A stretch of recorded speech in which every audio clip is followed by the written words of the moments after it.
My name is Caroline Colas, and I am the Senior Director of Health and Wellness at the Marlene Meyerson JCC Manhattan, and it is my distinct pleasure to be with you this afternoon for our ongoing Lunch and Learn series. Today, we're going to be discussing growth after trauma, knowing what is possible with Kathy Washburn. We are all carved by our life experiences. Some of these experiences have the power to shatter our very foundational beliefs around health, safety, and love. Others leave us with a deep sense of loss. These difficult life experiences are often accompanied by significant suffering. The term post-traumatic growth may be new to you, but the concept that good can come from suffering is ancient. In this session, we will explore the 8 different elements of post-traumatic growth that help us understand what we can do to increase our well-being. These elements will invite the conditions that will help increase the likelihood of moving on from trauma. As Tal Ben-Shahar says, one of the best predictors of post-traumatic growth is knowing that it is actually possible. My guest today is Kathy Washburn. She is a life coach who works with people navigating life's most challenging transitions.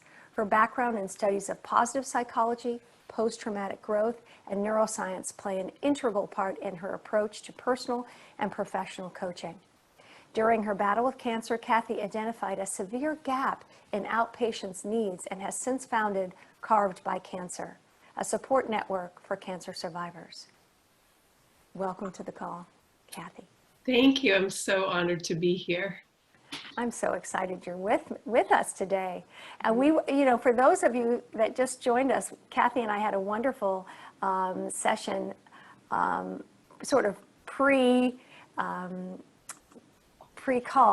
on a series that I'm going to be doing that helps cancer patients kind of be a little bit distracted from all the waiting that's going on. A lot of treatments I know have been delayed or postponed until it's safer for them to go to the hospital. And some have even been, some people are going to their treatments by themselves because of it's risky to do. So we were talking about this very thing and about how to kind of stay balanced and centered. And you were talking about the importance of the body and being embodied in that. Do you want to sort of talk about the 8 things or answer that question first? How would you like to begin? Yes, actually, I'd love it if you guys would join me in just a grounding practice so we can let go of what we brought into the room with us. So if you would, I invite you just to close your eyes for a moment. And if you're willing or able, place one hand on your heart and one hand on your belly. And as you breathe, I invite you in your mind's eye to put a set of nostrils right above your heart center.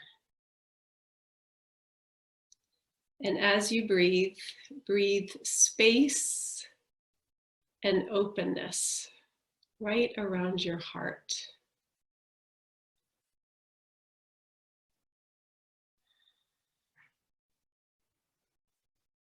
And then I'll invite you to move that imaginary set of nostrils right down to the hand on your belly. And as you breathe, breathe space and softness in your belly. Allowing you to let go of anything that is outside of this space in you right now. Allowing you to just ground and center in the here and now for the next hour.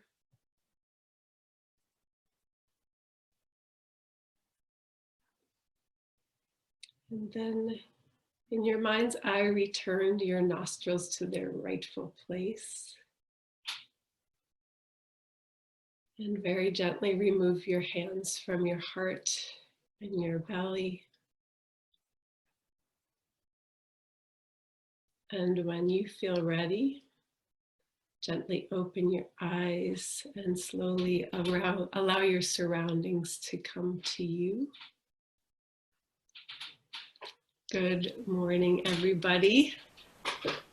I love to do a little grounding practice because there's so much going in our outside world, and this hour right now is just all about you and learning. Perhaps you'll leave with some tools that will help you fill your cup every day.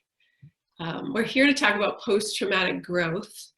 And a lot of people surprisingly don't know what that term is. They know of its sister, post-traumatic stress. So I'll give you the definition from the researchers that coined the term. And it's Richard Tedeschi and Lawrence Calhoun. And they describe post-traumatic growth as the experience of positive change that occurs as a result of the struggle with a highly challenging life crisis. Now, I want to start just by making a few points before we go through the 8 elements. First is it's important to note that post-traumatic growth does not dismiss the negative experiences, but it recognizes that post-traumatic growth and distress can actually co-occur. We can be in pain and we can experience moments of peace and not suffering. So I just want to, this is not happyology, and I just want to make that note that you can be in both places at the same time. And the other important thing to note is trauma is really, in my opinion, in the eye of the beholder. Only you can identify whether or not an experience is traumatic for you. There's certainly formal definitions in the medical and psychological communities, but in my life experience, I could be sitting at the dinner table with my sister, and my mom as a child could have freaked out, and my sister could keep eating her Cheerios, and I could have thought that that was the most traumatic experience at 5 years old or whatever it was. So it really is an embodied experience for you. And this time that we're in, and COVID, is very traumatic to some. I think all of us have been touched by a level of trauma, but it can be extremely traumatic to others. And I want to highlight the point that you deserve to get the help that you need. I'm a positive psychology life coach. I am not a therapist. I'm not a doctor, but there are people out there to help you. So if you need those resources, and I think the JCC is doing such a phenomenal job introducing you to all kinds of tools to help navigate this difficult time. So I will jump right into the eight domains of post-traumatic growth. The first 5 come from the researchers Richard Tedeschi and Lawrence Calhoun. And it's my understanding that their research started by interviewing soldiers coming back from tours of duty. And they're trying to understand why some of them were coming back into their lives and able to really lead much more fulfilling lives than the ones that they left before they went off to serve their country, while others coming back from tours of duty just couldn't get their feet around underneath them. And they found that in interviewing thousands and thousands of soldiers, that there were 5 domains that were present in the people that had more success. The first one is personal strength. And by that, it is that feeling of, wow, I went through that, I can get through anything. And the paradox of the personal strength is that you're feeling strong at most of the times in the most vulnerable time of your life. So there's this paradox there. As a cancer survivor, you look back and think, wow, gosh, I did it. I got through it all. But at the same time, it's a really vulnerable place to be a cancer survivor. You step away from this place where you were held in this cloud, where people were attending to all of your needs, and then all of a sudden you're all clear and they just kind of drop the cloud and say, fly and be free. But there is no normal anymore. So stepping into that old life is a very vulnerable place. But personal strengths can be accessed. You've had Ryan Nemec as one of your speakers, who's one of my heroes. Personal strength can be accessed. We can learn about our unique genius and what gifts we have to help us through struggles. If you haven't taken the VIA Character Strengths, I would encourage you to do so and find out what those character strengths innate in you are. Most everybody that I've worked with and the character strengths have this aha moment when they see their top 5, which we call their signature strengths. It's this knowing that, yeah, that's me. And then learning how to act from that place. There's a practice that we do for this personal strength element, which I call mining for gold. And that is identifying a story in your past, maybe a struggle or even a success, and then looking at your character strengths and identifying what one of those did you use in helping you with the struggle or with the success. How did you use it? So that if you're in the middle of trauma in this moment, you can then tap into one of those strengths. What can I do right now, today, to give myself a sense of strength to move forward? So that's the first one. Does anybody have any questions about personal strength? I do have a handout that Caroline will give you later. It's a little blurb about each one of these elements and these exercises that I'm giving you kind of a high point on. We've done quite a bit of work with strengths, and I'm going to put the VIA Character Strengths survey, the link to that, in the chat. So, but if anybody has a question, please go ahead and ask your question in the chat. Okay, so I'll move on to the second domain, and that is the area of interpersonal relationships. And originally, it really involved this idea of a strong connection to humanity, kind of that element of suffering. Like, I can now see the suffering in other people because I have suffered. But it's also a support network. And in this area, there's a lot of research around expert companionships and other types of relationships that are beneficial, like what's the guy's name? I can't remember. I can never pronounce his name. It's Boyattzis. Boyattzis.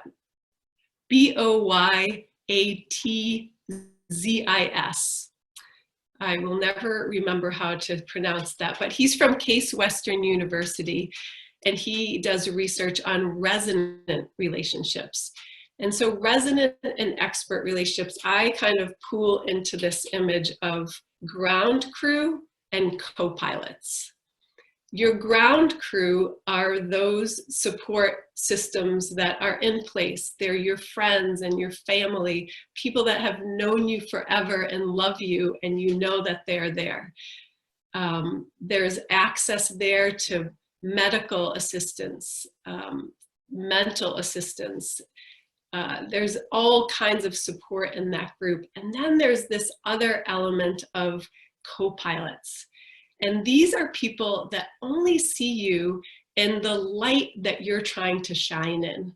So I use my experience with Whole Being Institute. I found Whole Being Institute after the end of my marriage, which did not end well. I don't know anybody whose marriage does end well.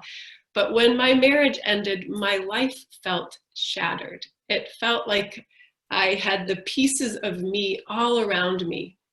Some of them were beautiful, but all of them so sharp, the edges so sharp, I didn't know how to pick them up again. And I had a wonderful contingent of friends and family that supported me, but they all knew me in this light of my suffering. And then when I found Whole Being Institute and started studying positive psychology and being surrounded by all of these people from around the world that were interested in growing this part of themselves, I had these co-pilots that could help me fly into this different version of me that felt very different than my ground crew. I needed both, and we all need both. But the co-pilots have become kind of these mirrors of the person that I have keep reaching for and trying to become. So one of the practices that I do around relationships is you just get out a piece of paper and you write your name in a circle in the middle.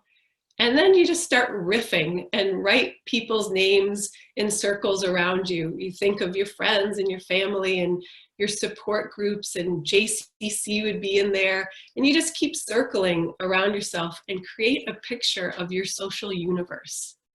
And then put it down. You can put it down for an hour, a day, a week. And then when you pick it back up with in a state of curiosity, not judgment, look at and see if there's things that are missing. If there's people that you would like to be surrounded with, and not necessarily identifying their names, but the attributes that you want them to have. Maybe you want to start surrounding yourself with more energetic people or health conscious people. You just put the circle in a different color pen and write down what it is that you're looking for. And then also look around your immediate circle and notice whether or not some relationships that are closest to you are benefiting you in the way that you wish them. Maybe you need to push them a little further outside of your center. You don't have to get rid of them, but maybe you just need to create some space. I had one client recently that said, you know what, I have to move my news circle further outside away from me because I'm watching too much news and it's really dragging me down. And even though it's a way of me staying connected, it's really hurting me. So I need to move my news time a little further away from my circle. And I thought that was a brilliant move. So the other thing that this social universe picture offers us is that balm of knowing that we're not alone. Even when we may very well be physically alone. I live alone. So this time has been very lonely to a person that's an extrovert and a social connector. But looking at my social universe, I know that I'm not alone. So it can be a very peaceful moment when you step back and look at this beautiful picture. So that's the second domain. I know I'm going through this kind of quickly, but is there any questions regarding, yes, Lisa, it is not easy when you feel alone. So do you just put people in the circle, or do you put things that you want, like you mentioned health and news and different things? So just to clarify, you have the circle in the center and your name in it, and then do you put elements of your life or people or both? Or whatever comes to you. There's no, when I say riffing, I love that image of a guitarist just riffing on his guitar. You just, whatever comes to mind. You know, some of my circles will say, you know, positive psychology group. Others will say yoga instructors. You know, it's these things that we're part of that touch our lives in some way. It's really creating that social universe. Think of yourself as a star, and this is all of the stars around you. love that image. Carol's asking, is there a link where we can find the social universe exercise? Yes, so I'm going to give you the worksheet, and it will have that in there. And I think you could, if you Googled it, there's probably a version of it that you can find online, but I'll have it on the worksheet. Great. Thank you so much, Kathy. Okay, so the third domain is new life possibilities.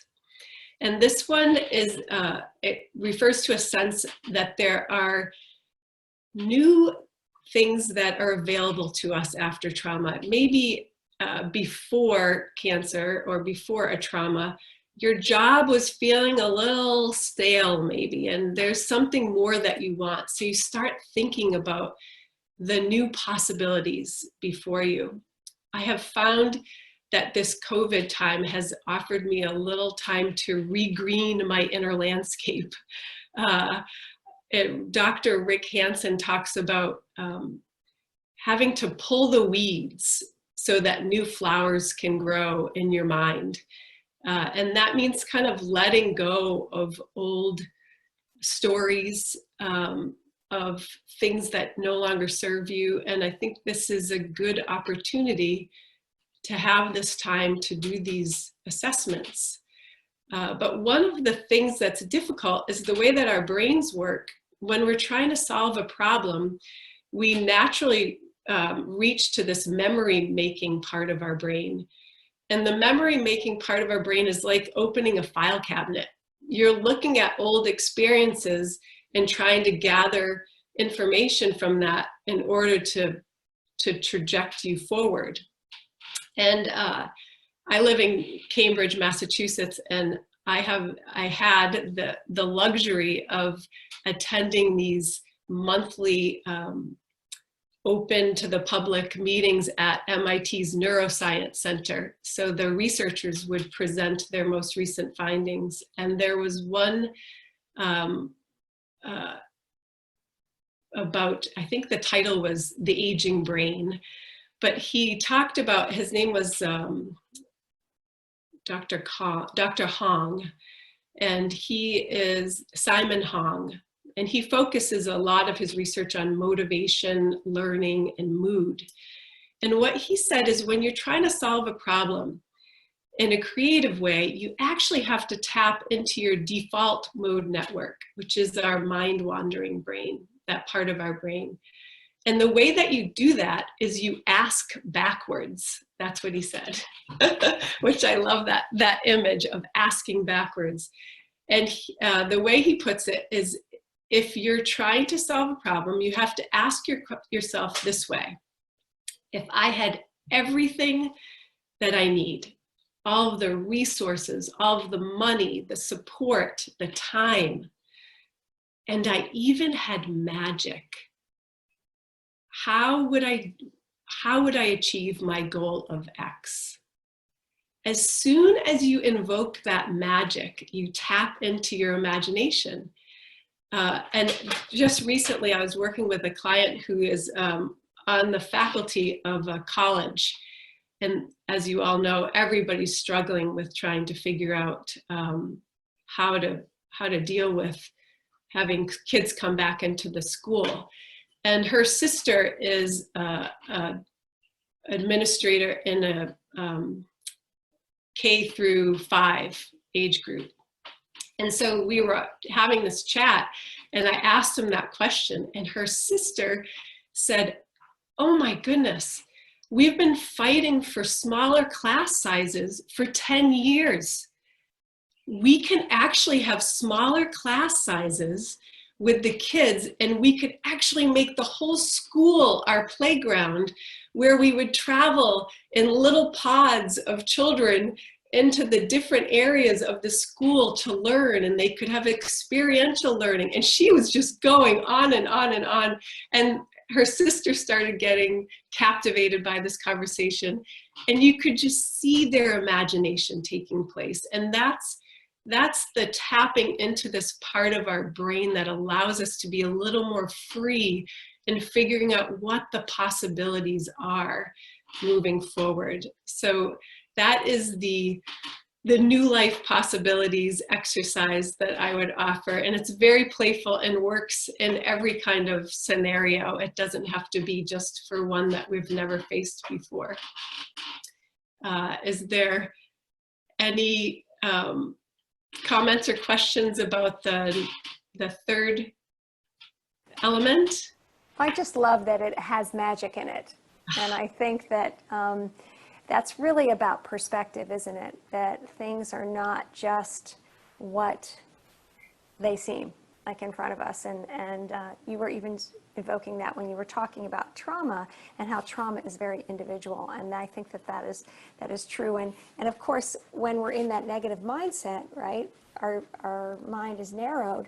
So what you're in essence saying is post-traumatic growth, this element of post-traumatic growth is really an eye-opening or mind-opening, expanded way of accessing that part of ourselves that does see beyond and go further. Yes, it's a fun exercise. And invoking magic in anything is kind of a playful, it brings out our playfulness, which is another element. And what are the 3 questions? I'll put them in the chat again. The question that he was so excited to share this work. He was adorable. The question is, if I have everything I need, all of the resources, including money, time, and support, and even magic, how would I achieve my goal of blank?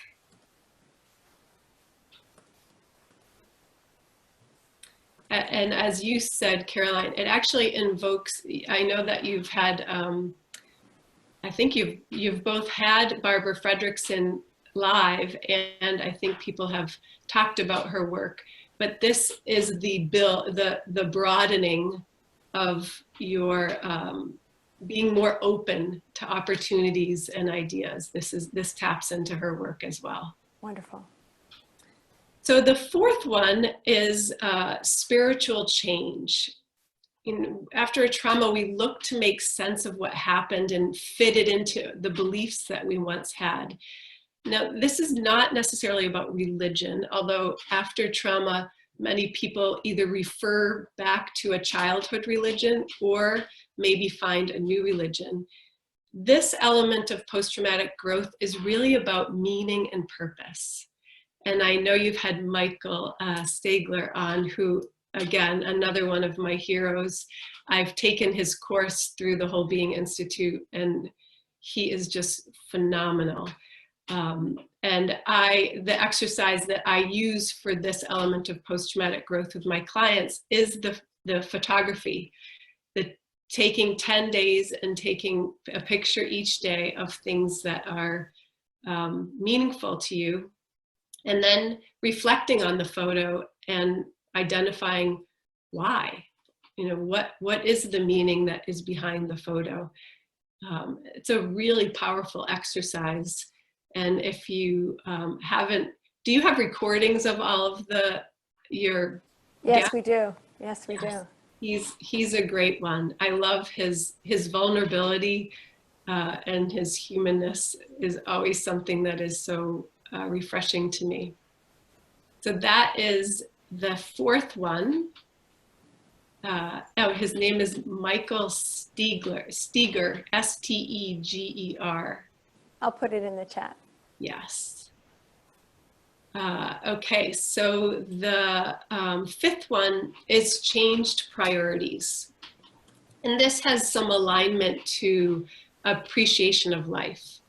After we go through a trauma, there are both things that we kind of look back on that used to really maybe frustrate us that no longer has any frustration element to it.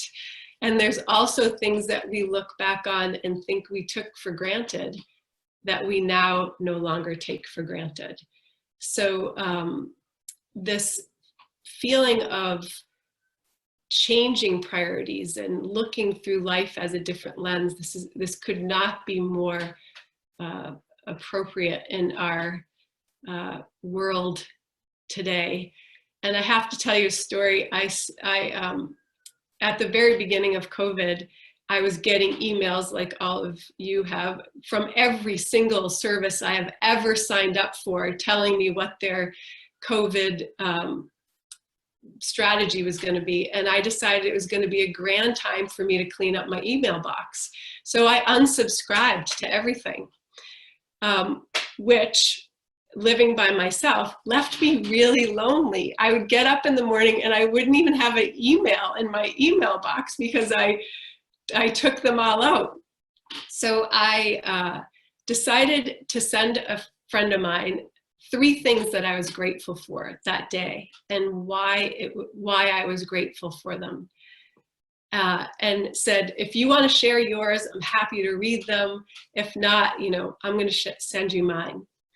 And then I started sending them to more friends and other acquaintances. I now send 53 every morning, 53 separate texts and WhatsApps of I call them my G3s, and I get 53 back. So every day my inbox is full. I have these great, and I've learned so much from this exercise. You know, one young woman who's a friend of my son's said one day, I'm grateful for my legs. And she said so many women really chastise their legs, but these legs, they take me everywhere. They take me wherever I want to go. And I thought, dang, hadn't thought about my legs. And then there was one from my son who said, I'm so grateful for my Friday Spotify list, where Spotify gives you what they determine some new artists that you might be interested. And I thought, I didn't know Spotify did that. So now I look forward to my Friday discovery playlist from Spotify. So it's been a really heartwarming exercise, and it started out very selfish on my part, but has really grown into a fun activity. So that's just one way to bring appreciation of the things around us to light. There's many, many, many practices, and you'll see a reference to the Greater Good Science Center in Berkeley, who offer an enormous amount of gratitude practices, because some, you know, the G3s might resonate with some people. Other people, writing a gratitude letter to somebody that you're grateful for, and reading it to them is always a magical exercise for both you, the one that wrote it, and the person that you're writing it to. But there's many, many different opportunities to gather gratitude and it allows you to change your priorities in doing so. So that is the 5th one. Is there any questions there?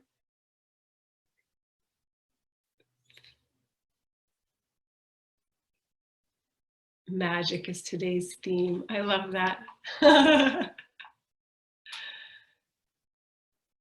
Grateful. Yes, Oracle cards. I love those too. I have a stack of them over here, and I'll pick one out in the morning. And that does have a way to focus my day as well. So the first 5 were introduced by Tedeschi and Calhoun. And then in 2012, Kate Heffernan, a researcher from the UK, said, wait a minute, what about the body in all of this? And she called this the corporeal elements of post-traumatic growth. Corporeal means embodied. And her work was based and a lot on cancer survivors. You know, what happens with this body after trauma? You know, like me, I had a significant piece of me removed. And I also had, at 34, I had radiation that threw me into menopause. My body was a very different body, and I wasn't sure what to do with it. And I really didn't have the access points or the information to help me there. So when I tripped upon Kate Heffernan's work, I was so elated to see that somebody else realized that there is a body element to post-traumatic growth. And so number 6, the 6th domain, is a relationship with the body, a new relationship with the body. Our bodies change all the time. After trauma, they can change significantly. So it's really about coming to terms with accepting and loving this new body. And this can take some work, but we really must deal with and negotiate our new body by reconnecting with it. The one practice that I use most with clients in this are mindful exercises, body scans. There's one in particular that I just love, and that's on the sheet that you'll have, Caroline, where it's not about, it's not a mindful exercise where you're just scanning the body. It's really connecting with each part of you. And this can be very, very vulnerable for cancer survivors as they get to that part of their body that is different now. And just having a hand on that body and body part and connecting with it is vulnerable. It can be terribly sad, and at the same time to honor that part of your body, to honor the rest of your body that has supported you and the whole. It's a very powerful practice. So that is the 6th one, and the exercises in great length in the handout. There's also this concept of taking new meds. You need a new type of meds after a trauma, and meds stands for mindfulness, exercise, diet, and sleep. This work of post-traumatic growth is not a quick fix. There is no pill. I wish there were a pill that you could take and abracadabra, we could be well again. And that's not how it works. As you can see, these domains are very deep, and you can go very deep in them and do a lot of discovery. There's a lot of research in each one of these areas. So that is the 6th one, a new relationship with the body. And then the 7th one that was also introduced by Kate Heffernan was an increased awareness of health and conscious health behaviors. So I call this habit change. And you need to change your habits to align with the new body that you have. I use for an example in this one, if you have a heart attack or any kind of heart issues, going back to eating cheeseburgers and smoking cigars, probably not in your best interest. You need to change your habits in order to support the new system that you're living in. And I know you've had Megan on several times, and I believe you've been introduced to the SPIRE model. And SPIRE is a whole being model. SPIRE stands for spiritual. The S is spiritual. The P is physical. The I is intellectual. The R is relational. And the E is emotional. And when I work with clients, I try to have them look at this realm. We do what's called a SPIRE check-in, where you have the SPIRE across a piece of paper, and you just, in this moment, on a scale of 1 to 10, where am I in each one of these categories? And then again, with that sense of curiosity, what could I do in any one of those categories that would change my day, just 1%? And so Caroline and I were talking earlier about how I start my day, which is with a glass of water. It's right next to my bed, and I drink it before I even get it out of bed. And as the water's kind of going through me, I notice all of the things that are working well in my body. My eyes open, my fingers move, my lungs inflate. And it's a way to start my day differently. My day used to start with jumping out of bed and going to get my cup of coffee. And that just set me off on this wild ride of bad decisions or poor decisions. But the water has really changed. It's a habit that has created other good habits. And that's that 1% change. And you can actually see how it ripples in the whole. I have another client who was a 10 on physical. She loved to exercise. She exercised in the morning. She exercised at night. And she was so proud that I have a 10 in physical. And then when she looked at the rest of the Spire model, she noticed, my relational is a 2. I think I know why that is. I spend all of my time in that physical realm, and I need to take that down a little so that in my relational, I have time to spend with those that I love. So that's how that one little habit can really shift the whole.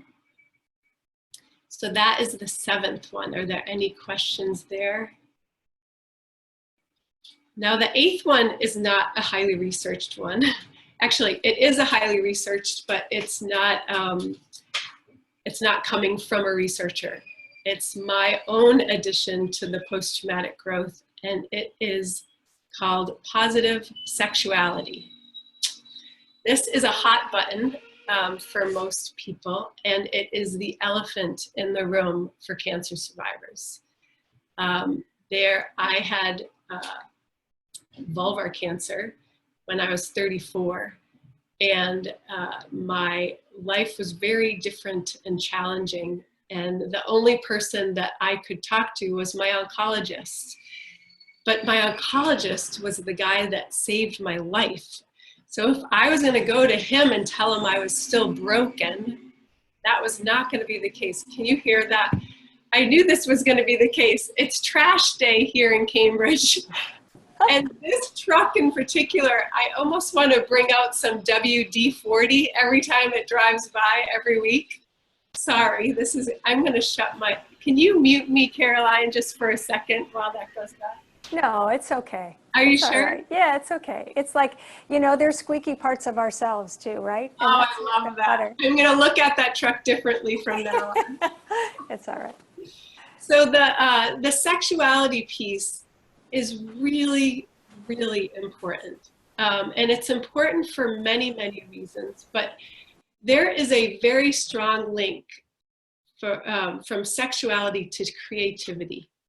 It's researched, and I have felt strongly that if you're disconnected from your sexuality, that tapping into creativity is a little more challenging. And for cancer survivors, we have this urgency to do something with our life. There's a lot of survivor guilt that says, wow, I'm still here. And those other people have lost their lives. I'm supposed to be doing something really magnificent. And it's hard if you're disconnected from your sexuality. And when I say sexuality, I'm not talking about just physical sex. I describe intimacy as into me you see. And it first comes from seeing ourselves clearly. And self-love is where it all begins before we can love outside of ourselves. So I do an enormous amount of work with my clients around this element of self-love. I work a lot with compassion, and there's a lot of research in these different areas. But the ability to love thyself all the way through is what allows true creativity to come forward. One of the exercises that I use initially is called Healthy Solitude. And I thought this was appropriate because we're all in this confined moment. So maybe we could take a hot second and use this solitude in a healthy way. And how I direct my clients here is I ask them to schedule a daily reflective time to review an aspect of their life or their self that needs attention. And that could certainly be a physical element. One of my teachers calls them master dates. Instead of masturbate, she says, you should have a master date. And a master date could mean I'm gonna light a candle, I am going to have a bubble bath, or I'm gonna read a book, or I'm gonna journal about something that I'm really struggling with, that is really bothering me. Because if we're not allowing ourselves to bubble those issues up and they stay stuffed and tamped down, they end up coming out in different ways, not necessarily the ways that we're hoping for them to rise. So you might get short with a partner or a spouse or a child, and you're short with them not because of the issue at hand, but because of this thing that you really need some healthy solitude time to bring about and address in the way that a compassionate, self-loving kind of way. So we do a lot of work with self-love in this positive sexuality realm. So those are the 8 post-traumatic growth elements. There's one other piece of this that is really crucial, and I'm not sure if you've had anybody on the JCC about the topic of hope. Have you had anybody talk about hope? Yes, we've had Don Tomasillo talk about hope. Yes. Yeah. Again, another one of my heroes. Yeah. Yes. In all of the elements of post-traumatic growth is a foundational element of hope. And hope is described as willpower and way power. But there's also this element of belief and action. And I think they're kind of aligned, the willpower, way power, belief and action. But sometimes the belief hasn't yet come from within. And I have this story, and it's involved in the positive psychology world. I think you've been introduced to Rico Bueno from Whole Being in Yes. Brazil. A couple of years ago, he was doing a keynote address, and he was talking about belief. He had a big transition going from a lawyer to a positive psychology coach, and he said, there were many people that around me that believed in me, but I had yet to believe in myself. And I had to rely on the belief of others until I could step into that belief in myself. And I thought, my God, he's talking to me. I know, like, those are the words that I had to hear. And it connected this dot for me. Another friend had shared with me, you should have a file of your own Yelp reviews. And I said, I don't know what you mean by that. She said, well, when somebody says something nice to you, like, gosh, you have beautiful blue eyes, that's a Yelp review. Write that Yelp review in your file, and so that when you're feeling really sad and you don't believe in yourself, you can pull that file up and read the words of others, and to give you that belief and hope in yourself that it actually exists. So now I have a Yelp review file that I put little pieces in. So when I'm feeling sad or lonely during this time, I remember, okay, yes, I do have attributes to share with the world, and people have validated those. So that's the last thing I wanted to leave you with. That's beautiful. Questions? Yes, we do. And Lisa Brandis wanted to know, what was number 5 again? Maybe we could just review them just one. Oh, sure. Why don't I'll list them and I'll let you type them. How's that? Perfect. Yes. So the first one is personal strength. The second one is interpersonal relationships. The third one is new life possibilities. The fourth one is spiritual change. The fifth one is changed priorities. The sixth one is reconnecting with the body.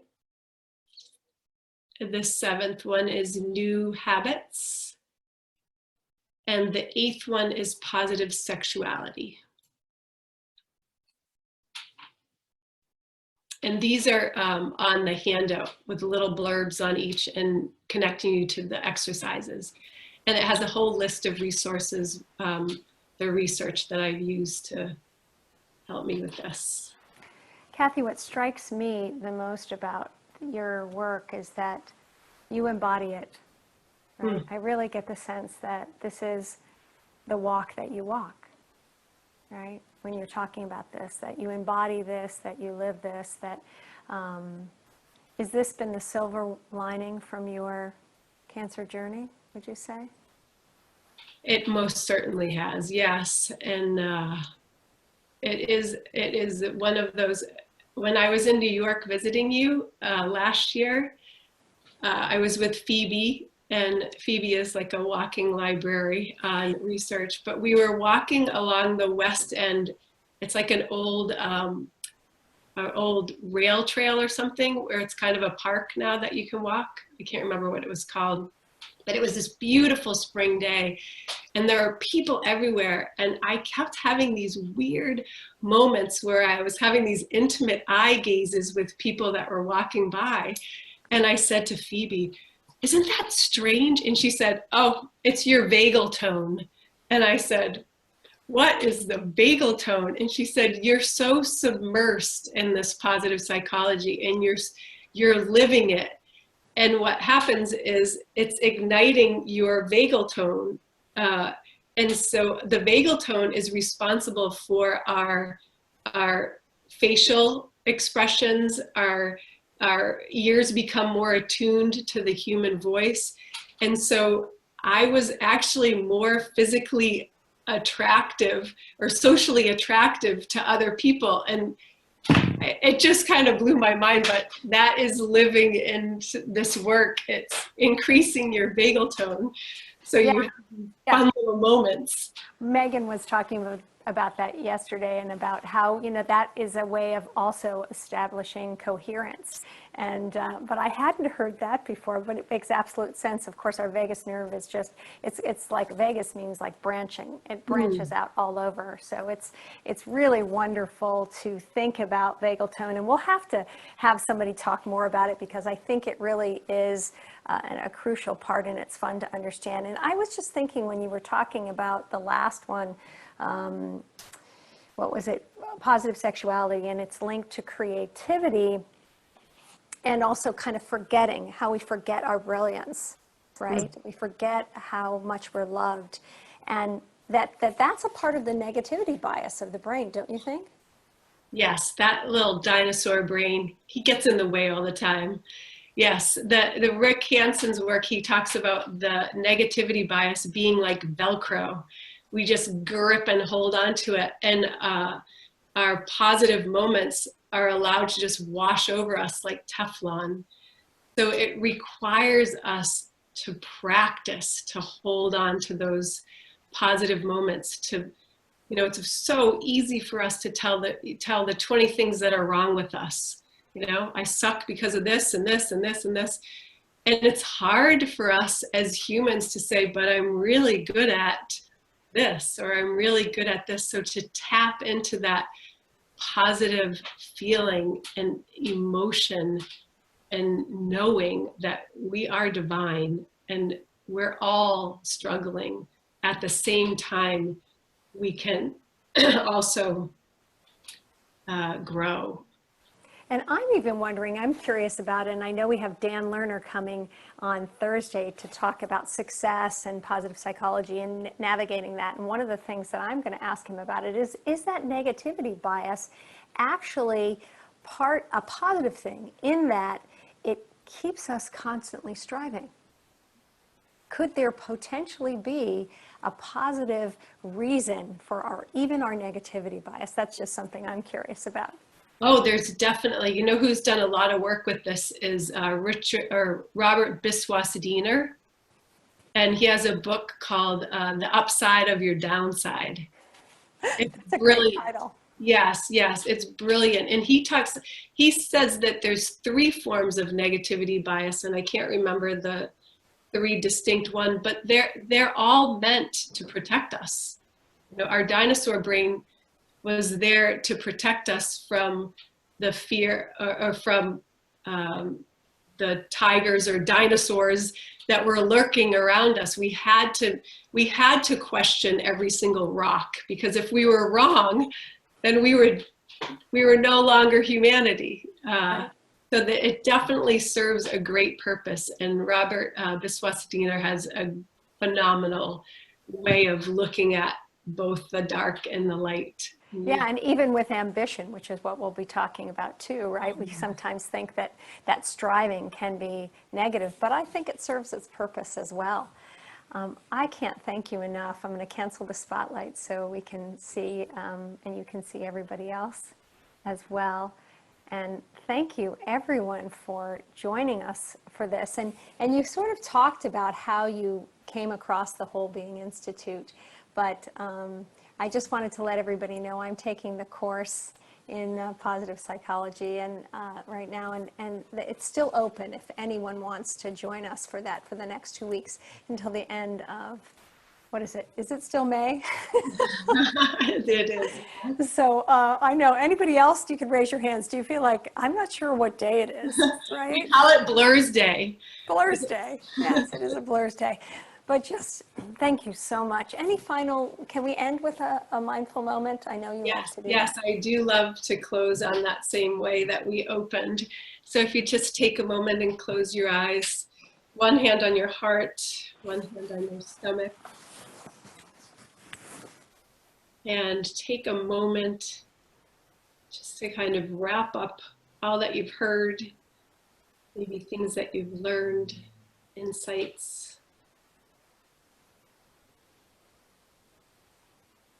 And when you feel ready, gently release your hands and open your eyes, allowing your surroundings to come to you. And you have a sparkling day, my new friends. Excellent. Let me unmute everybody so we can thank you and send everybody off on a nice day. Do come tomorrow. We have a wonderful day planned. Thanks, everybody. And yes, we'll see you tomorrow. Not to be missed. Thank you, Kathy. Part 2, Kathy. Thank you, Kathy. Thanks, everybody. Thank you. Yeah, be safe. Take care. Be safe. Thank you, Kathy. Love you, Lisa. Add us to your